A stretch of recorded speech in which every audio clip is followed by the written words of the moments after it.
चलिए, आपका घटना सार का ही क्या है, अंतर्राष्ट्रीय परिदृश्य है ये। जैसा कि आपको बताया गया है कि आपको घटना सार से सार्ट आउट करके चीज़ें उपलब्ध करवाई जा रही हैं। आपका एग्ज़ाम जो आर ओ का प्री एग्ज़ाम है 11 फरवरी को, पीछे 17 मार्च को है।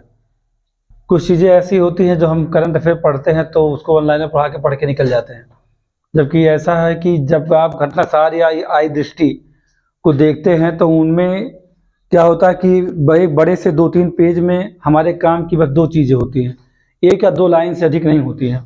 लेकिन वो कौन सी 1 से 2 लाइन है वो हम जान नहीं पाते हैं। तो इसलिए हम ये प्रयास कर रहे हैं कि आपको उन चीज़ों की बताया जाए जो आपके एग्ज़ाम के लिए बहुत ही अति आवश्यक है, बाकी चीज़ों को छोड़ दिया जाए। आप चाहें तो शार्ट आउट उसको शार्ट नोट करिए, या आप चाहें तो घटना सार या आई दृष्टि जो भी पढ़ा रहा हूँ आपको, उनको उसमें जाके हाईलाइट कर लीजिए, जो भी आपको उचित लगे कर सकते हैं आप। आज का सवाल हमारा क्या है कि दुनिया का पहला चौथी पीढ़ी का परमाणु ऊर्जा संयंत्र कहाँ स्थापित हुआ? तो आप बताएंगे सिदावे। सिदाबो वे कहाँ है ये? चीन के पूर्वी सिडांग प्रांत में है। कहाँ? चीन के पूर्वी सिडांग प्रांत में क्या सिदाबो वे क्या है? दुनिया का पहला चौथी पीढ़ी का परमाणु ऊर्जा संयंत्र। आप जानते हैं चीन कुछ अलग करने के लिए ही जाना जाता है, चाहे वायरस की बात हो चाहे किसी प्रयोग की बात हो, सारा प्रयोग चीन ही करता है उल्टा सीधा।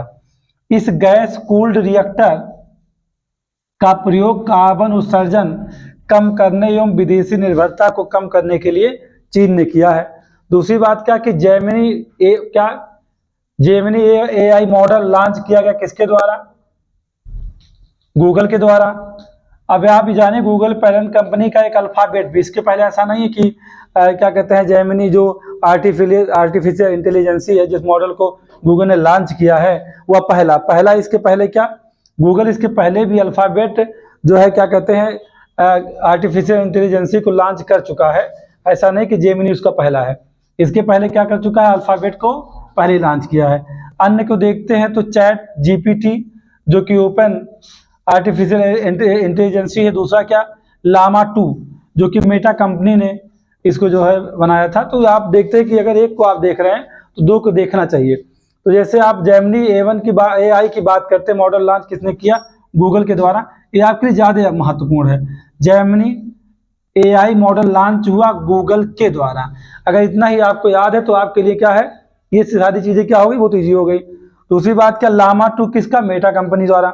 अब हमारा अगला सवाल है कि गीट वाइल्डर्स जो कि इस्लाम विरोधी बयानों के लिए चर्चित रहे हैं। गीट वाइल्डर्स क्या? इस्लाम विरोधी बयानों के लिए चर्चित रहने वाले एक व्यक्ति थे जो कि अभी हाल ही में नीदरलैंड के PM चुने गए हैं। तो इसलिए आवश्यक होता है ऐसे सवाल को ढूंढना, जैसे क्योंकि जो इस्लाम के बारे में कुछ विशेष मामले लेकर चर्चित रहता है तो ऐसे अगर कोई वो सरकार में कुछ बन जाता है या उसकी विशेष भूमिका होती है तो उसमें सवाल बना लिए जाते हैं। इसे बनाए गीट वाइल्डर्स कौन है? नीदरलैंड के PM है। RO जैसे प्री एग्जाम में आवश्यक है। इसी के साथ देखते हैं क्या, डोनाल्ड टस्क कौन? पोलैंड के PM है। आपको यहाँ ये भी जानना चाहिए कि जो है डोनाल्ड टस्क पोलैंड के PM है, तो पोलैंड की राजधानी क्या है? वार्सा। वैसे कोशिश आपको करना चाहिए क्या कि जो भी चर्चा में रहे कोई देश तो उसकी राजधानी को जानना चाहिए, क्योंकि RO जैसे एग्जाम में उन्हीं देशों की राजधानी आपसे पूछी जाती है। तो जैसे नीदरलैंड है, इसकी राजधानी को आपको देखना चाहिए, द हेग है ना। आपको राजधानी भी साथ में देखना चाहिए आपको। फिर इसके बाद सबसे महत्वपूर्ण हमारे लिए आज इसमें क्या है, ब्रिक्स 15वां शिखर सम्मेलन।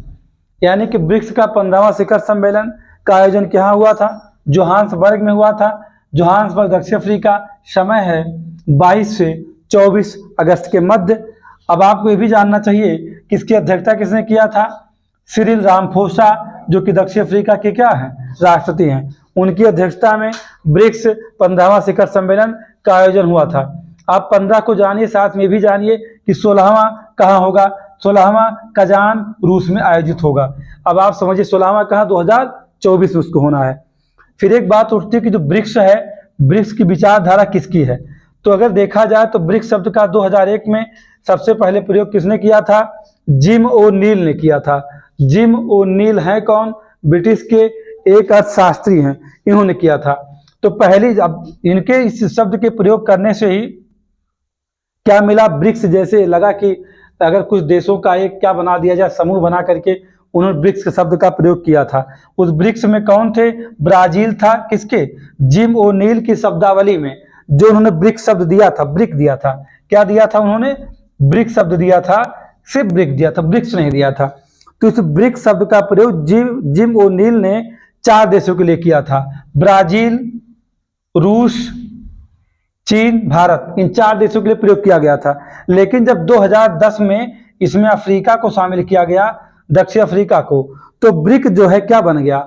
ब्रिक्स बन गया, जिसका 15वां शिखर सम्मेलन जोहान्सबर्ग, अफ्रीका में, दक्षिण अफ्रीका में आयोजित हुआ था। एक सवाल यही मन में उठता है कि जब 2001 में शब्द का प्रयोग किया गया तो क्या जब गठित हुआ तो इसकी पहली बैठक कहाँ हुई थी? तो इसकी पहली बैठक हुई थी कहाँ? रूस के यातिनबर्ग में हुई थी। ये सवाल आज पूछा जा सकता है कि ब्रिक्स का 15वां शिखर सम्मेलन जोहान्सबर्ग, अफ्रीका, और नीचे स्टेटमेंट देता है और कहता है कि ब्रिक्स की पहली बैठक, ब्रिक्स नहीं ब्रिक की पहली बैठक कहाँ हुई थी? तो आप बताएंगे यातिनबर्ग, रूस में हुआ था। सवाल कई तरीके से आपसे घुमा करके पूछा जा सकता है। एक खास बात और है, जब अभी जोहान्सबर्ग में यह बैठक हुई है तो उस समय एक निर्णय लिया गया था कि कुछ नए देशों को इसमें शामिल किया जाए।